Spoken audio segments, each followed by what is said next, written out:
ദൈവതിരുനാമം മഹത്വപ്പെടുമാറാകട്ടെ. കർത്താവിൽ ഏറ്റവും അനുഗ്രഹിക്കപ്പെട്ടവരെ, പരിശുദ്ധ വലിയ നോമ്പിന്റെ 5-ാം ചൊവ്വാഴ്ചയിലെ വേദഭാഗമാണ് അല്പസമയത്തെ ചിന്തയ്ക്ക് ആധാരമായിട്ടുള്ളത്. വിശുദ്ധ മർക്കോസ് എഴുതിയ സുവിശേഷം 3-ാം അധ്യായം 1 മുതൽ 12 വരെയുള്ള വാക്യങ്ങൾ.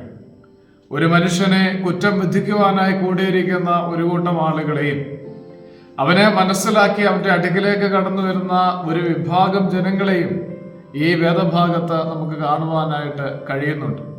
ഒരു മനുഷ്യന്റെ ആത്മീയ ജീവിതത്തിന് ഏറ്റവും ആവശ്യം വേണ്ടത് എന്തോ എന്ന് നമ്മെ പഠിപ്പിച്ചുകൊണ്ടാണ് പ്രസ്തുത വേദഭാഗം ആരംഭിക്കുന്നത്.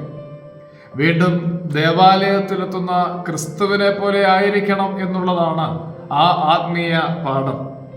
ഇവിടെ ക്രിസ്തുവിനെ കുറ്റം വിധിക്കുവാനായി ഒരു വിഭാഗം ആൾക്കാർ അവിടെ ഒരുങ്ങിയിരിക്കുന്നത് നമുക്ക് കാണുവാനായിട്ട് കഴിയും. കാരണം ശാബത്തിൽ വരണ്ട കൈയുള്ള ഒരു മനുഷ്യനെ അവൻ സൗഖ്യമാക്കുമോ എന്നുള്ള ചിന്തയിൽ അവനെ കുറ്റം വിധിക്കുവാനായി ഒരുങ്ങി ഇരിക്കുന്ന ജനങ്ങളാണ് അവിടെയുള്ളത്. ഇവരോട് ക്രിസ്തു 2 ചോദ്യം ചോദിക്കുന്നുണ്ട്. ഒന്നാമതായിട്ട്, ശാബത്തിൽ നന്മ ചെയ്യുന്നതോ തിന്മ ചെയ്യുന്നതോ ഏതാകുന്നു നല്ലത്? രണ്ടാമതായിട്ട് ചോദിക്കുന്നുണ്ട്, ശാബത്തിൽ ജീവനെ രക്ഷിക്കുന്നതോ കൊല്ലുന്നതോ ഏതാണ് നല്ലത്?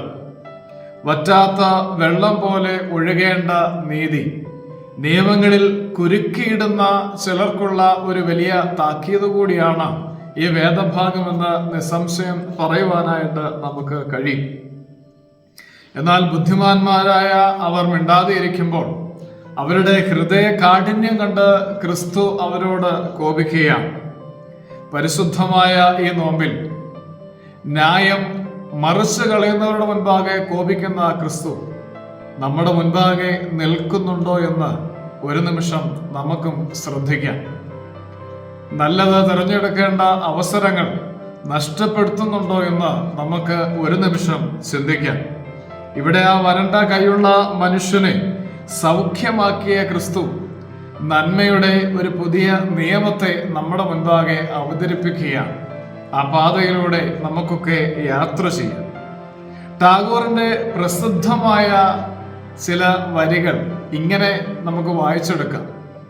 അസ്തമയ സൂര്യൻ ചോദിക്കുന്നുണ്ട്, എന്റെ കർത്തവ്യങ്ങൾ ആര് ഏറ്റെടുക്കും? മൺവിളക്ക് അതിന് മറുപടി പറയുന്നത് ശ്രദ്ധേയമാണ്, ആ കർത്തവ്യങ്ങൾ ഞാൻ ഏറ്റെടുക്കും.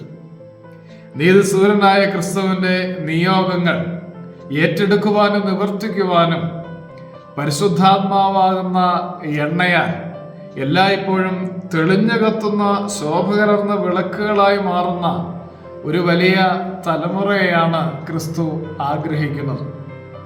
നിങ്ങളുമൊക്കെ ആ തലമുറയുടെ ഭാഗങ്ങളാണ് എന്ന് മനസ്സിലാക്കേണ്ടത് ഏറ്റവും ആവശ്യമാണ്. ഈ നോമ്പിൽ ശോഭ കലർന്ന വിളക്കുകളായി കത്തുവാൻ നമുക്ക് കഴിയുന്നുണ്ടോ? ഒരു നിമിഷം നമുക്ക് അത് മനനം ചെയ്യാം. ഈ വേദഭാഗത്ത് ക്രിസ്തുവിന്റെ ആത്മീയ പുരോഗതിയിലുള്ള അസൂയയെ പരിശുദ്ധാത്മാവിന് വിരോധമായ പാപമാണ് എന്ന് സഭ നമ്മെ ഓർമ്മിപ്പിക്കുന്നു. ഒരു തച്ചന്റെ മകൻ ഇങ്ങനൊക്കെ ചെയ്യുന്നത് എങ്ങനെയാണ് സഹിക്കുക? ഒരുപക്ഷെ നമ്മളും ഇങ്ങനൊക്കെ ചിന്തിക്കുന്ന സ്ഥിതിവിശേഷങ്ങൾ ജീവിതത്തിൽ ഉണ്ടാകുന്നില്ലേ? ഈ പരിശുദ്ധമായ നോമ്പിൽ ആത്മശരീര മനസ്സുകളുടെ ശുദ്ധി അത് ഏറ്റവും നമുക്ക് ആവശ്യമുള്ള കാര്യം തന്നെയാണ്. എന്നാൽ അവനെ മനസ്സിലാക്കുന്ന ജനങ്ങൾ കടൽക്കരയിൽ അവന്റെ അടുക്കലെത്തി അവന്റെ അനുഗ്രഹത്തിന് വേണ്ടി അവന്റെ മുൻപാകെ യാചിക്കുന്ന ഒരു ചിത്രവും നമ്മളിവിടെ കാണുമ്പോൾ പത്രോസ്ലീഹ നമ്മെ ഓർമ്മിപ്പിക്കുന്നു.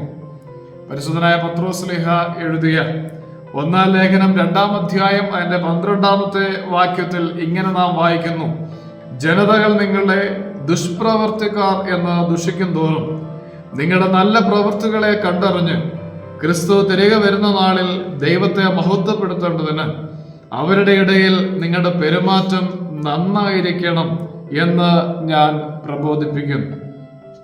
ക്രിസ്തു കോപിച്ചിട്ട് ക്ഷണത്തിൽ മരിക്കാതിരിക്കുവാൻ ഈ നോമ്പിന്റെ വഴിയിൽ നമുക്ക് പുത്രനെ ചുംബിക്കാം. കാരണം ഹൃദയകാഠിന്യം ഉള്ളവരുടെ അടുക്കൽ കോപിക്കുന്ന ക്രിസ്തു നമ്മുടെ അടുക്കൽ കോപിക്കാതിരിക്കുവാൻ കർത്താവേ ഞങ്ങളോട് കരുണ ചെയ്യണമേ എന്ന് പ്രാർത്ഥിച്ചുകൊണ്ട് നമുക്ക് അവന്റെ മുൻപാകെ കുമ്പിടാം. എണ്ണ നിറഞ്ഞ ദീപേഷ്ടികളായി മാറിക്കൊണ്ട് സന്തോഷകരമായ ഈസ്റ്ററിന്റെ അനുഭവത്തിലേക്ക് നമുക്ക് കടന്നുചെല്ലാം. ചിന്തകൻ എഴുതിയതുപോലെ എപ്പോഴും ഉപ്പിനെ പോലെ അതുല്യ സ്വഭാവ സവിശേഷതയുള്ളവരായി നാം മാറുവാനായിട്ട് ശ്രമിക്കാം.